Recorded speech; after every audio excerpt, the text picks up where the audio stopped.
Recently, the UK government has cancelled the visa and stripped the ILR status of a Turkish Islamist after the police found documents related to the Hamas terrorist group on his mobile phone.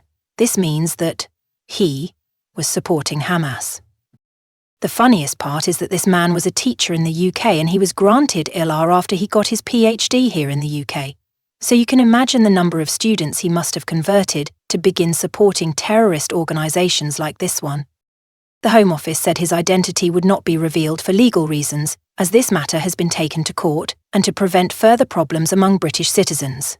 Yes, we understand that, but the British people also need to know the truth and what is going on in their country. Last year, the UK cancelled the visa of Dana Abu Kamar, a Palestinian student who went on national television to say she was really, really full of joy one day after Hamas' barbaric terrorist attack on 7th October and had her visa revoked by UK Home Office. And the Home Office decided to cancel my student visa after I spoke up at a pro-Palestine protest. I came here to the UK to receive an education, and as a resident, I thought that I would receive equal rights here in the UK in terms of my human rights to freely express myself and stand in solidarity with those who are oppressed in Gaza and beyond. But it came to me as a shocking realization. This man could not view this as a source of warning, but went ahead to possess the terrorist organisation's documents on his mobile phone, and some people are saying his visa should not have been cancelled. Well, before we continue, if you've not already, subscribe to our channel and ring the bell for upcoming updates. The UK government has revoked the visa of a Turkish academic working at a British university after police found a widely circulated Hamas media document on his phone during a Schedule 7 airport stop. The man, who cannot be named for legal reasons and is identified in court documents only as AA, said he had been told that his visa had been cancelled during a family visit to Turkey, months after the initial stop when his phone was confiscated. AA, who has studied and worked in the UK since 2020, is now appealing against the loss of his residency status. He says his promising academic career has been curtailed, along with his family's plans to build a life in the country. AA had been granted a global talent visa and leave to remain status by the Home Office after completing a PhD, recognised by his university as the best in his year in just 2.5 years. He said his wife had also set up a successful business in the UK, selling items via Amazon. When they took my visa, I had no idea why they took it from me. I had a global talent visa and gave me no explanation why. AA told Middle East Eye from Turkey. Not only has this impacted my academic and professional life, but my wife was also forced to shut down her UK-based business because she could not verify her address in the UK. The name of AA's university and further details about the family's circumstances cannot be revealed after he was granted an anonymity order in the case. Awe was questioned by counter-terrorism police at Stansted Airport last April during a Schedule 7 stop while returning to the UK from Turkey. Schedule 7 powers allow police and border officials to question anyone passing through airports and ports to determine if they are involved in terrorism. The use of the powers has long been criticised by rights groups as discriminatory because they are perceived to be used disproportionately against travellers from Muslim or Asian backgrounds. Ozep said he had been detained at the airport for 6 hours. He said police had questioned him about his academic career and later his views on Hamas, Turkish President Recep Tayyip Erdogan. The police then confiscated his phone without asking him further questions and said they would return it within 2 working days. AA said he had received his phone 4 months later.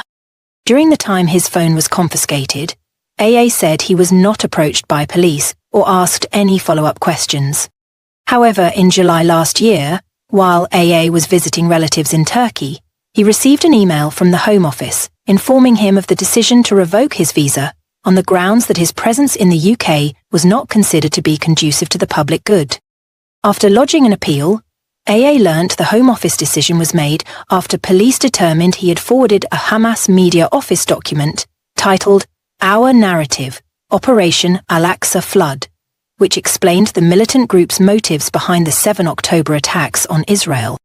Fahad Ansari, representing AA, described the government's decision to cancel his visa and his family's leave to remain status as a new low for the British government. The government's suppression of free speech has reached a new low whereby brilliant scientists, professionals and academics are being treated as threats to national security for simply sharing a document that provides an alternative version of events, Ansari told MEE. Counter-terrorism officers, who had the advantage of interviewing my client at the airport for 6 hours without a lawyer, were satisfied he had not committed any criminal offences.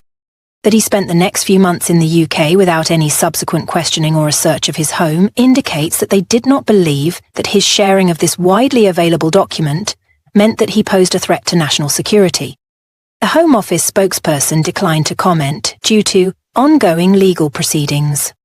The case comes after an appeal court last year blocked the Home Office's decision to revoke Palestinian student Dana Abu Kamar's study visa after she spoke at a pro-Palestine march in Manchester.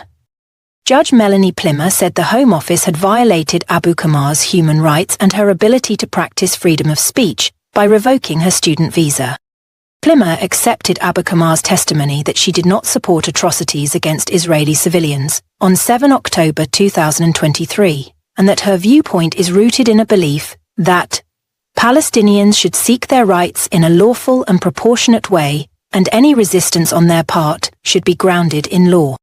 The judge emphasized that Abu Kamar is not an extremist and added that she had no clear knowledge of the role of Hamas at that stage and certainly had no intention of conveying support for Hamas or the terrorist atrocities against civilians committed in the 7 October attack.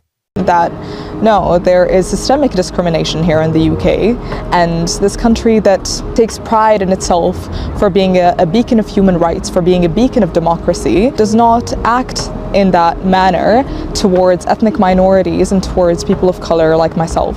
So it was very shocking to me, and I was completely distraught to receive such a decision. The last 7 months were very difficult for me and my family, not only because we have family in Gaza, 15 of whom I've lost. They were murdered in an Israeli airstrike that targeted their residential building in Gaza City, but also the fact that I am going through this very difficult experience where my voice is being suppressed and I'm being censored for simply standing in solidarity